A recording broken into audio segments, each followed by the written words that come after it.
Labour leader Keir Starmer is facing growing internal dissent over a controversial welfare fraud bill that would give the government broad new powers, including access to individuals' bank accounts and the ability to suspend driving licenses for those who fail to repay overclaimed benefits. The proposed legislation is aimed at reclaiming part of the estimated £9.7 billion lost annually to welfare fraud and administrative errors. However, it has triggered significant backlash across Westminster. Not only have Labour backbenchers voiced strong objections, but reports suggest Bank of England Governor Andrew Bailey reacted angrily when approached by Starmer's team regarding the proposal. Witnesses claim a heated meeting ended with Bailey ordering them out after they sought unprecedented access to private financial data. The legislation, based on prior Conservative proposals, would authorize the Department for Work and Pensions, DWP, to compel banks to monitor and flag accounts of benefits recipients who might not meet eligibility criteria. It would also empower the government to recover funds directly from claimants' bank accounts, provided they are deemed financially capable of repayment. Critics warn the bill represents a severe overreach that risks transforming the welfare system into a surveillance state where innocent recipients are treated as suspects. Labour MP Neil Duncan Jordan, elected in 2024 to represent Poole, has submitted amendments to limit the most controversial elements of the proposal. He argues that while combating fraud is necessary, the legislation risks criminalizing poverty.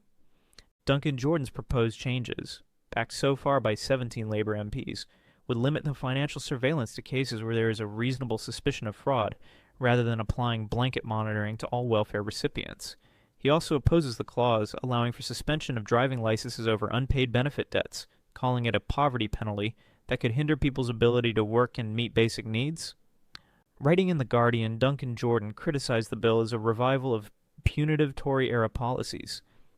He drew comparisons to the Post Office Horizon scandal, where flawed software led to hundreds of wrongful prosecutions. He warned that automated systems used to flag overpayments could similarly result in catastrophic errors affecting vulnerable groups such as carers, the elderly, and disabled people. Work and Pensions, Secretary Liz Kendall defended the bill, arguing that it would make the welfare system more efficient and save taxpayers £500 million annually by reducing errors and fraudulent claims. A DWP spokesperson insisted the data access would be limited and proportionate, not a tool for mass surveillance. Despite government reassurances, the banking sector has also raised concerns.